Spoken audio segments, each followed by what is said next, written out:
Well, I am shocked. The Bank of England actually stuck to its word and at least so far has stopped buying bonds. They announced a few weeks ago they were going to be buying an unlimited amount of bonds in order to bail out the pensions because of the LDI, the liability-driven investment scheme, the Ponzi scheme that the pensions were involved in.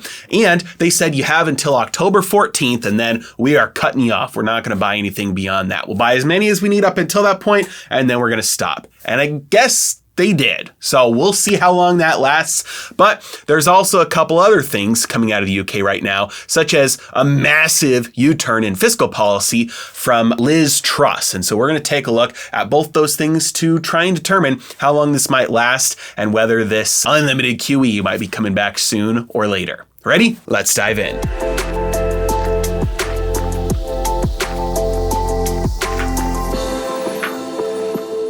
Real quick, I want to let you know that I just released my brand new bear market investing guide where I teach you how to invest when there's blood in the streets, because money is made during bull markets, but fortunes are built during bear markets. And so I teach you how to identify bear markets, find the world-class companies during those bear markets, and then how to calculate what the best price is to buy these companies. These opportunities do not come around very often, so you cannot afford to miss out on being able to buy the best companies in the world at the best prices they'll be at in decades. And I normally charge $300 for this course, but I've got it on sale for you right now, only $99, linked in the description below.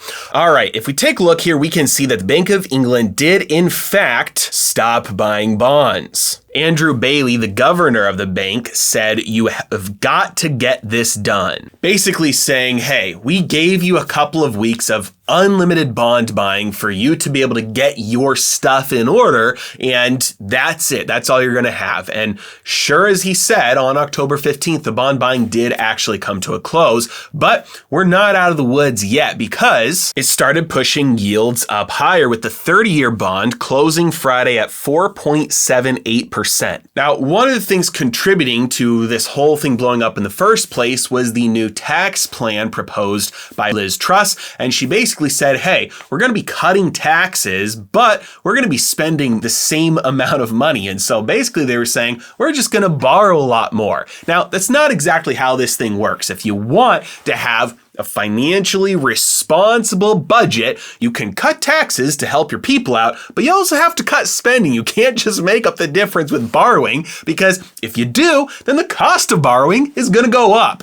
Pretty simple. Now, since that whole plan blew up, there's been a massive U-turn on her part, and she recently just fired her Minister of Finance and got rid of those tax cuts. But now even that might not be enough, because the changes that are happening so quickly could be signaling political instability and increasing speculation about how long she'll last. Now, unfortunately, if we look at statistics and we just look back throughout history, we can have a pretty good idea of how this will play out. They're going to last as long as they can, trying to make people believe that they're going to be financially responsible, spend less money, take out less debt, and resist all appearances that the central bank is there to fund the government. But ultimately, what will happen, because you have so much rot built up in the system from the moral hazard and the artificially low interest rates, is that you're gonna have another thing happen, whether it's a repeat of the pension fund thing, because